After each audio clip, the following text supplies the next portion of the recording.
真光護老之家多年嚟一直照顧長者，但係因為部分嘅設施咧已經老化，所以無論喺個公共空間啦、光線咧都唔能夠完全回應今日長者嘅需要，所以今次嘅修繕工程對我哋嚟講非常重要。陳其華基金會一直都係以慈悲價值為本嘅，今次有機會同聖雅各福群會一齊修繕真光護老之家，其實係我哋嘅榮幸，因為佢哋嘅理念同我哋好相似，亦都好以老人家同埋童工嘅 well-being 開始去進發，咁所以我對覺得呢個係一個好好嘅機會啦。我去探訪啲老人家嘅時候咧，佢哋成日都會提到，就算搬房咧都要搬埋個姑娘一齊走嘅。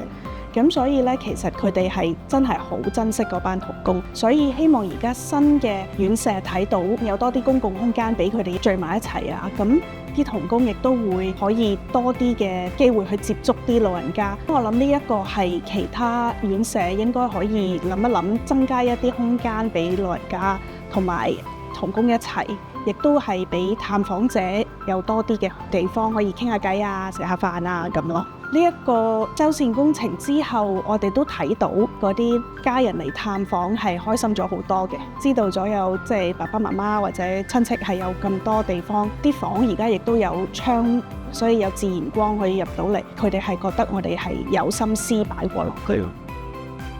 其實做成個設計嗰陣時咧，我都係將心比己，我喺度想像緊自己有一日要住嘅時候，我會想點樣樣。咁所以有好多嘢都係一個自己嘅體驗咁開始去諗出嚟嘅。我就喺度諗啊，其實我只不過想有啲平淡而安穩、舒服嘅時光，靜靜地睇本書，可能就係我想要嘅嘢。咁跟住我就睇返當其時本身呢度個 configuration 有少少，我覺得可以進步嘅地方嘅。因為以前嘅走廊咧係向咗出邊堅尼地道嗰邊向東嘅方向係走廊，但係啲房反而向咗西邊，就向咗後邊堅尼地街後邊好多樓宇，好多好近嘅樓。咁因為好近咧，我就見到當其時嘅好多房都係拉嘅窗簾，因為你樓同樓你隻窗已經見到對面，你自不然你都唔想開隻窗，你就閂咗。咁我係由呢個出發點去到諗嘅。第一件事就係好似嗰個 direction 唔係好對喎，我可唔可以大膽少少，